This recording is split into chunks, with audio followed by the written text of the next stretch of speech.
عنہم، گویا قرآن اشارہ کرنا چاہتا ہے ان لوگوں کی طرف جو شادی کو قابل مذمت فعل سمجھتے ہیں۔ کیا خیال ہے عیسائی کیا مانتے ہیں؟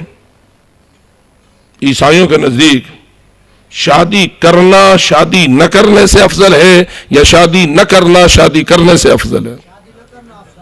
شاید آپ کو معلوم ہو ان کے پادری شادی کرتے ہیں، مرد ہوں یا عورتیں، ان کے مذہبی رہنما شادی کرتے ہیں، یعنی ان کے نزدیک مذہبی رہنما وہی بن سکتا ہے، مقدس وہی بن سکتا ہے جو ازدواج نہ کرے، لیکن تاریخ گواہ ہے ظاہر میں ازدواج نہ کرنا اور باطن میں چوری چھپی ہر گناہ کر لینا، اسلام اس کی تعریف نہیں کرتا۔ اور یہی وجہ ہے کہ رسول اکرم نے فرمایا النکاح من سنتی فمن رغب عن سنتی فلیس منی، اور امیر المومنین علی ابن ابی طالب نے فرمایا من تزوج فقد احرز نصف دینہ فلیتق اللہ فی النصف الآخر، جس نے ازدواج کیا اس نے اپنا آدھا دین محفوظ کر لیا، باقی آدھے کے بارے میں اللہ سے ڈرے۔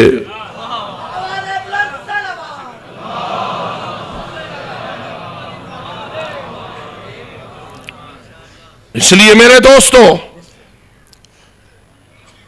اس کلچر کی مخالفت کرو جو مغرب سے آ رہا ہے اور شادی سے نفرت کو رواج دے رہا ہے۔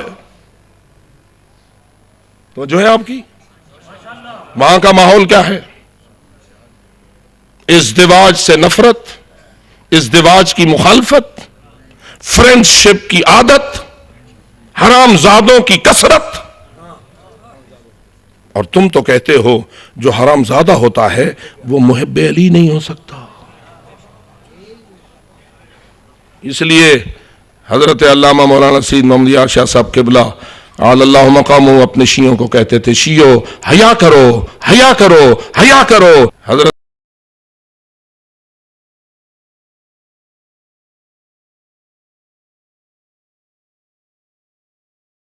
علامہ مولانا سید محمد یار شاہ صاحب قبلہ علی اللہ مقام مولا علی کے دشمن پیدا کرنے میں کردار انجام نہ دو۔ منادون جو اس حلال سے آگے بڑھے گا وہ حد سے نکل گیا۔ قرآن کہتا ہے زنا کے قریب مت جاؤ، یہ انتہائی فحش ہے، انتہائی بڑا گناہ ہے۔ قرآن میں کئی آیتیں زنا کی مذمت میں وارد ہوئی ہیں۔ اس لیے جو معاشرہ زنا سے بچا ہوا ہو وہی جنت الفردوس جا سکتا ہے۔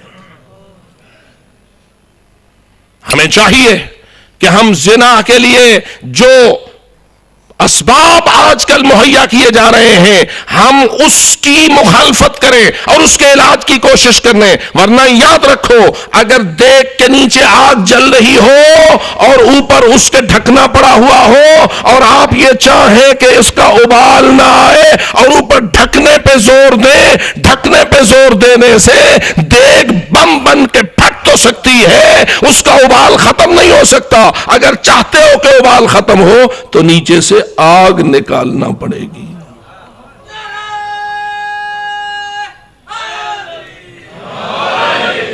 مجھے اس پہ بحث کرنے کی کوئی زیادہ ضرورت نہیں ہے، ساری دنیا جانتی ہے کہ اس وقت اسباب کیا ہیں، اور حضرت امام کا فرمان یہ ہے کہ السہم النظرۃ سہم من سہام الشیطان، دو باطل نظروں کا آپس میں ملنا شیطان کے تیروں میں سے ایک تیر ہے۔ شیطان کے تیر کا کیا مطلب؟ جب شیطان تیر چلاتا ہے تو کیا کرتا ہے؟ عفت و پاک دامی کو نشانہ بناتا ہے اور بے حیائی اور بے پردگی کو رواج دیتا ہے، اور اس لیے معصوم نے فرمایا النظرۃ سہم من سہام الشیطان، بد نظری آپس میں ملنا، غلط نظروں کا آپس میں ملنا یہ شیطان کے تیروں میں سے ایک، اور جب یہ نظر ملتی ہے تو یہاں سے زنا کی بنیاد رکھی جاتی ہے۔ خداوند تعالی ہمیں اپنے آپ کو پاک دامن رکھنے کی توفیق عطا فرمائے۔ جو جنت الفردوس جانا چاہتا ہے وہ بآواز بلند صلوات پڑھے۔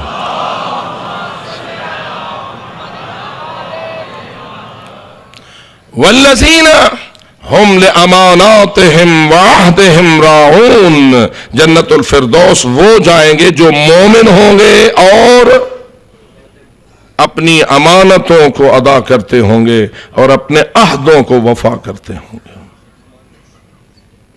یہ عہد مسجد میں ہوتے ہیں یا بازار میں بھی ہوتے ہیں؟ جی میرے دوست، جو قومیں عہد وفا کرتی ہیں وہ اگر کافر بھی ہوں تو مورد اعتماد ہو جاتی ہیں۔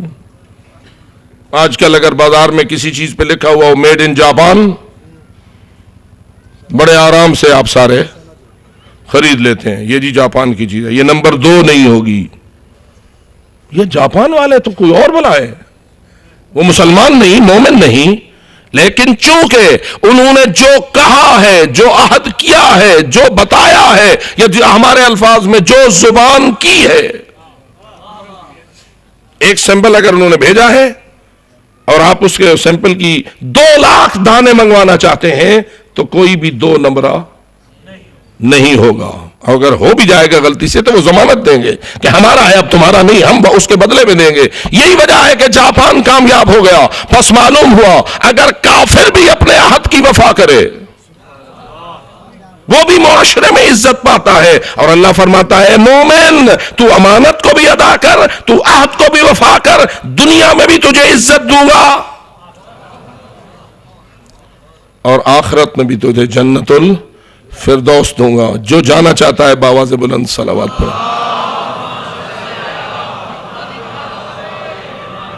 مومن اپنے لین دین میں کیسا ہونا چاہیے؟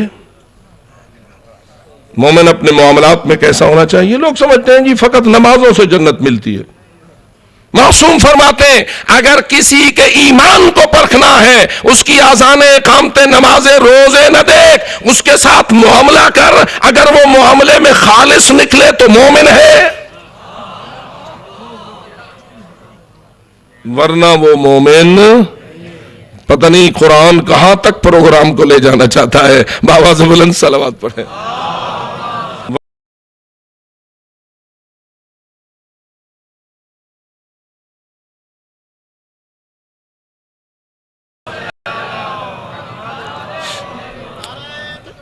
اللہ اکبر،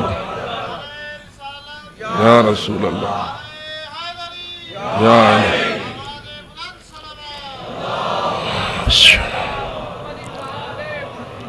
وہ مومن جو اپنی امانتوں کو وفا کرے، وہ مومن جو اپنے عہدوں کو ادا کرے، اس کے لیے اللہ نے جنت الفردوس کا وعدہ کیا ہے۔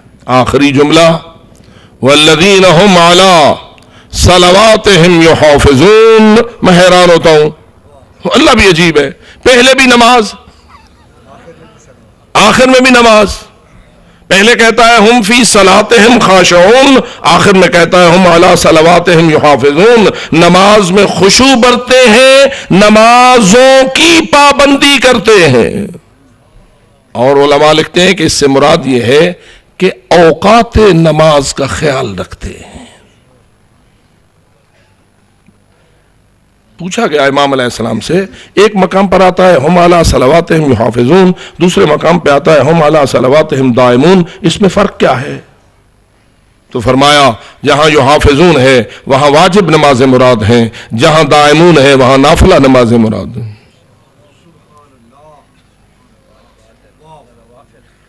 چونکہ واجب نماز کی وقت کی پابندی کو زیادہ ترجیح دیتی ہے شریعت اور آل محمد،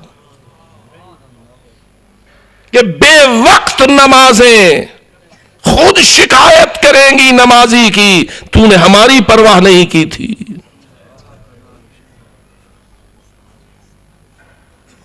سنا آپ نے ابو ثمامہ سیداوی نے کب نماز کا ذکر کیا امام کے سامنے؟ اول زوال میں یا آخر میں؟ یہ بندہ آج اول وقت میں نماز پڑھنا چاہتا تھا یا ہمیشہ ایسا پڑھتا تھا؟ معلوم ہوتا ہے ایسے موتیوں کو چنا ہے مولا حسین نے۔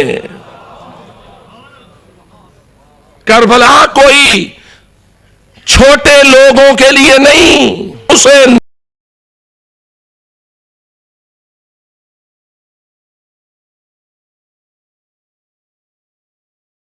نے کربلا کوئی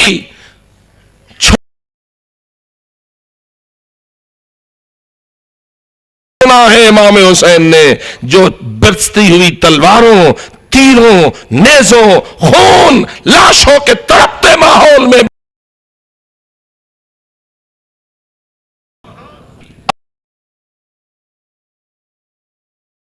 اول زوال کو جانتے ہیں، تیروں، نیزوں، خون، لاشوں کے تڑپتے ماحول میں اتنا ہی ہے۔ ذرا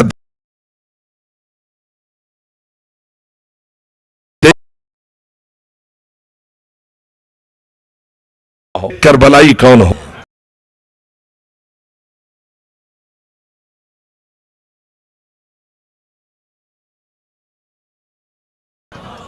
تیروں، نیزوں، خون، لاشوں کے تڑپتے ماحول میں گر گئے تھے۔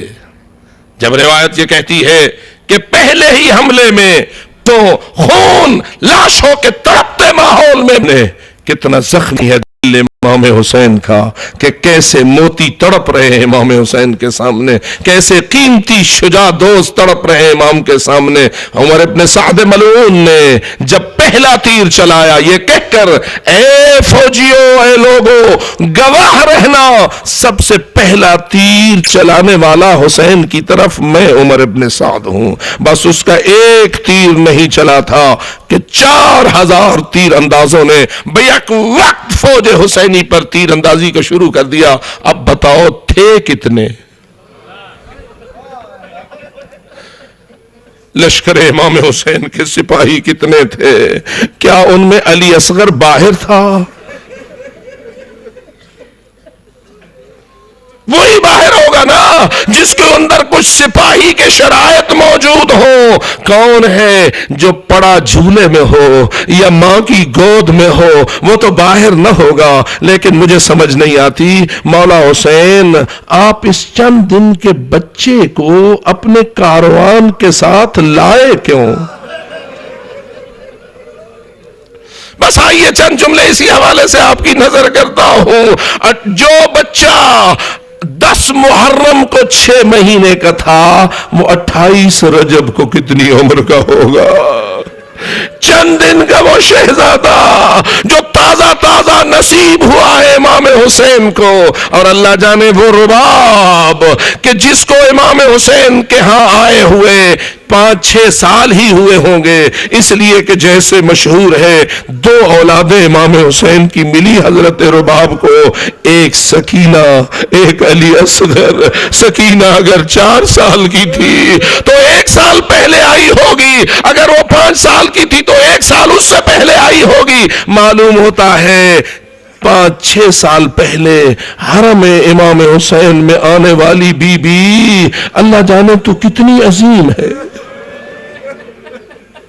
تیری روحانیت کتنی بلند ہے، تیرا ایمان کتنا مضبوط ہے کہ جب امام نے اپنی زوجہ طاہرہ کو اس کی گود میں آئے ہوئے نومولود بچے کے لیے ساتھ لے جانا بات کی تو بی بی نے یہ نہ کہا میرا تو بچہ چھوٹا ہے، میرے اپنے دن بھی مشکل سے ہے، زچو بچا ایسے حالات میں تو سفر نہیں کرتے، بالخصوص ایسا سفر جو مکے سے ہو کے کربلا جانا ہو، حرارت و گرمی کا سفر، سخت پہاڑوں کا سفر۔ جو لوگ مدینہ سے مکہ آج کی ایئر کنڈیشن بسوں میں جا چکے ہیں ان سے پوچھتا ہوں، جب بسوں میں بیٹھ کر شیشے کے بائیں دائیں دیکھتے ہو، ذرا دیکھتے ہو کہ وہ صحرا کیسے ہے، ذرا دیکھتے ہو کہ وہ علاقہ کیسا ہے؟ ایسے علاقوں میں حسین حالت احرام میں ہے، ربیب حالت احرام میں ہے، پورا کاروان حالت احرام میں ہے، تیز ہوائیں اور سخت دھوپ چل رہی ہے، چھوٹا سا ننھا پھول ہے علی اصغر، وہ ماں کی گود میں ہے۔ معلوم ہوتا ہے کوئی ایسا قیمتی موتی ہے نگاہ حسینیت میں جس کا ساتھ لے جانا کربلا اللہ کی کامیابی میں ضروری ہے. یہی وجہ ہے کہ بالآخر وہ وقت آ گیا جب اس بچے کو قربان گاہ میں لے جانے کا وقت آیا. امام حسین آئے. اب سب جانتے یہ وہ مرحلہ ہے جب علی اکبر جا چکے تھے, قاسم جا چکے تھے, اولو محمد جا چکے تھے, ابو الفضل العباس کی شہادت ہو گئی تھی, ان کے بھائیوں کی شہادت ہو گئی تھی. بس یہ آخری موتی تھا جو رباب کی گود میں تھا. آئے امام, اٹھایا حضرت زینب کبریٰ نے. ھذا طفلک لہ ثلاثۃ ایام ما ذاق الماء. میرے بھائی یہ تیرا لال ہے, 3 دن گزر چکے ہیں, اس نے پانی چکھا تک نہیں ہے. ما ذاق الماء فاطلبہ شربۃ من الماء. ذرا ایک گھونٹ پانی کا تو مانگ لیتے. امام نے گود میں اٹھایا, اپنی ابا کو اوپر رکھا, نکلے ظالموں کے سامنے. مختصر کروں, وہاں جا کے جو کچھ کہا اس کا ایک خلاصہ یہ ہے, یا قوم انکم قتلتم شیعتی و اہل بیتی وقد بقی ھذا الطفل یتلذا. تم نے نہ میری کوئی اہل بیت میں سے چھوڑا, نہ تم نے میرے شیعہ و انصار میں سے کسی کو چھوڑا, سب کو شہید کر دیا ہے تم نے. رہ گیا ہے میرا یہ چھوٹا سا شہزادہ. حالت جس کی کیا ہے, پیاس کی شدت نے اس کو حالت لذا تک پہنچا دیا ہے. کیا ہے حالت لذا؟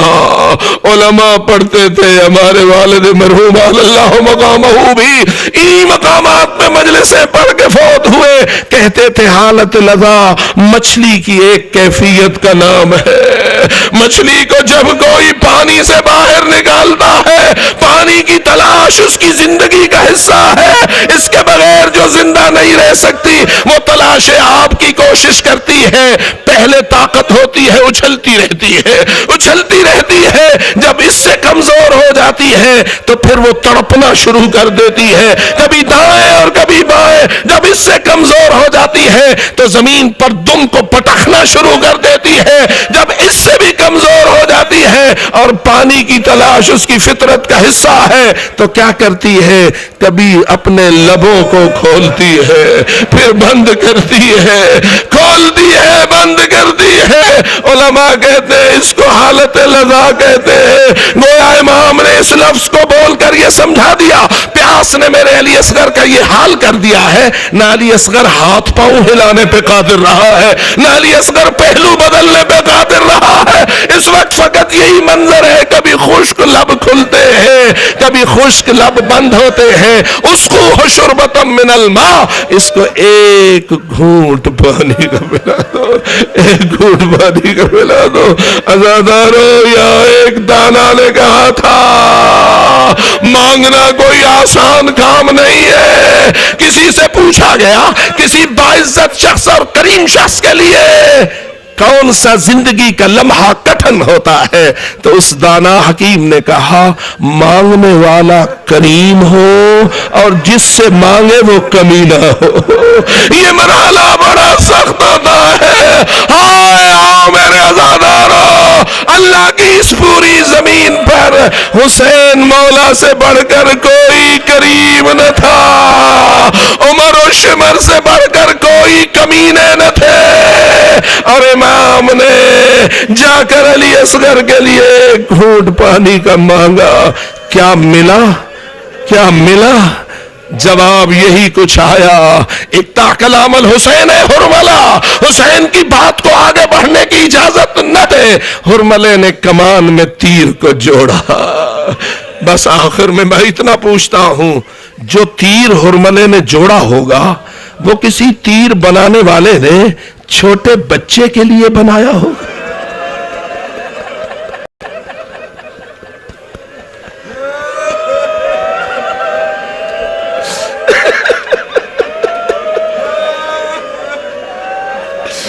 جنگوں میں جو تیر استعمال ہوتے تھے اس کو بنانے والے تو اس لیے بناتے تھے طاقتور گھوڑوں کو گرایا جائے, جائے، جوان مرد جوانوں کو پچھاڑا جائے، حرملا تیری ترکش میں کوئی ایسا تیر تو نہ ہوگا جو 6 مہینے کے 3 دن کے پیاسے بچے کے لیے بنایا گیا ہو۔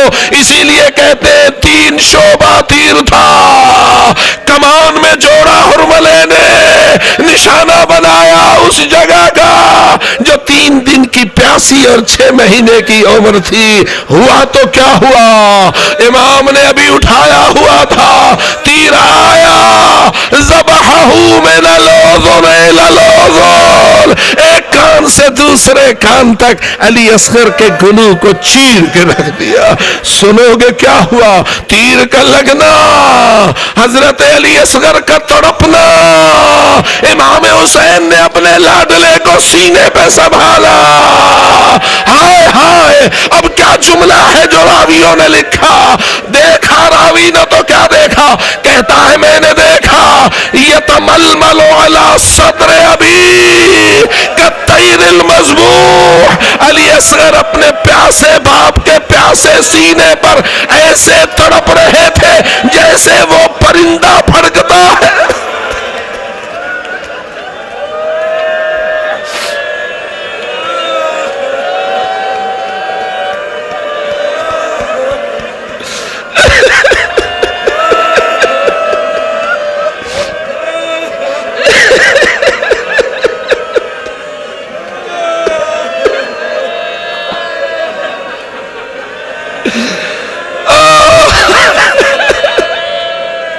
مجھے نہیں سمجھ آتی کیا کہوں، علی اکبر کے رخسارے پہ رخسارہ رکھنا سخت تھا یا سینے پہ علی اصغر کو تڑپتا برداشت۔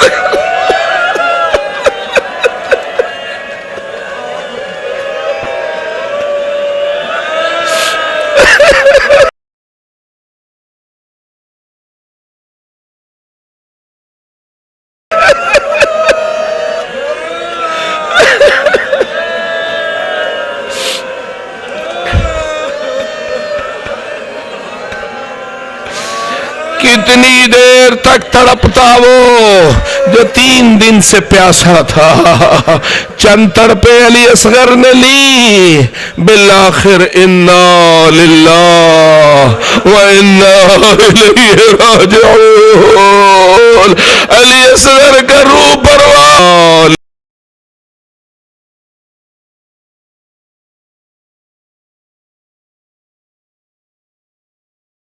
للہ، مر گیا۔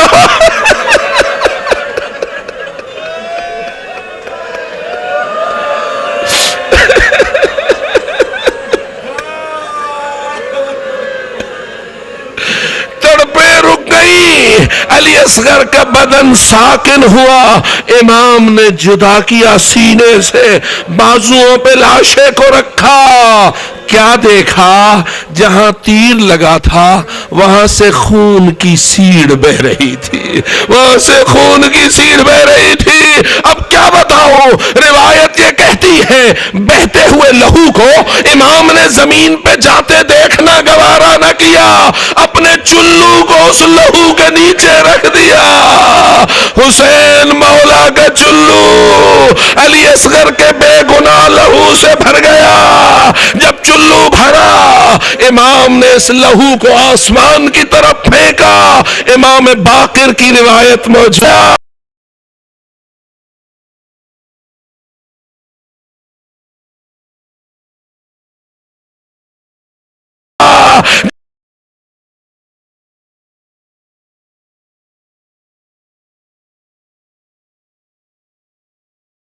کا کوئی ہرا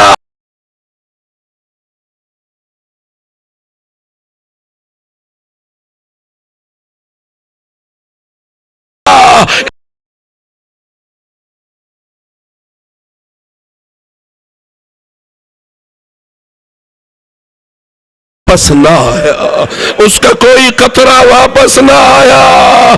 علماء سے پوچھا لہو کی فطرت تو یہی ہونا چاہیے تھی، وہ واپس زمین پہ گرتا یہ کیوں نہیں آیا؟ تو کہتے ہیں اللہ نے اپنے ملائکہ کو حکم دے دیا اس بے گناہ لہو کو سنبھال لو، اس بے گناہ آیا تو کہتے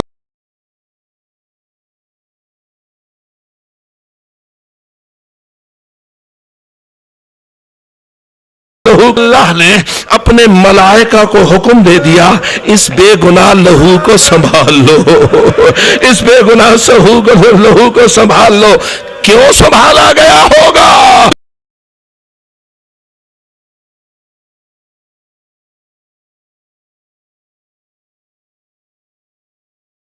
میں آگے کربلا کا کیس پیش کرے گی اور کہے گی اے میرے اللہ میرے لیے سنے۔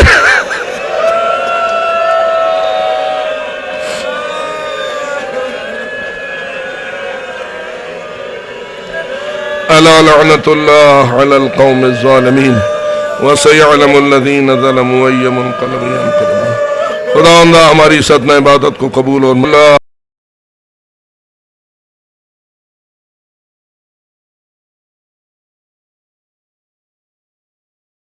على القوم الظالمين وسيعلم الذين ظلموا أي منقلب ينقلبون۔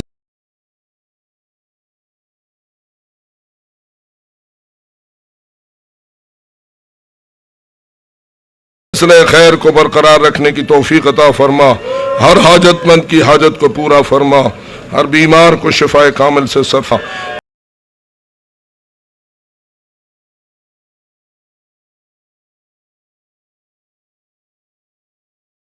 اس سلسلہ خیر کو برقرار رکھنے کی توفیق عطا فرما، ہر حاجت مند کی حاجت کو پورا فرما، ہر بیمار کو شفائے کامل سے سرفراز فرما۔ مولانا عبدالجلیل صاحب کو شفائے کامل و عاجل نصیب فرما۔ میرے اللہ جس مومن نے ہم سے دعا کے لیے کہا اور بالخصوص وہ کہتے رہے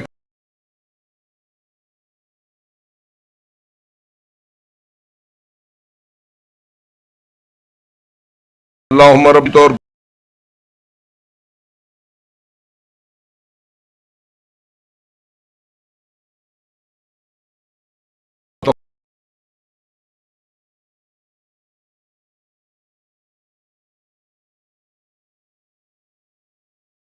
تقبل منا واقض حاجاتنا واشف مرضانا واغفر موتانا بحق نبیک محمد وآلہ الطاہرین وبرحمتک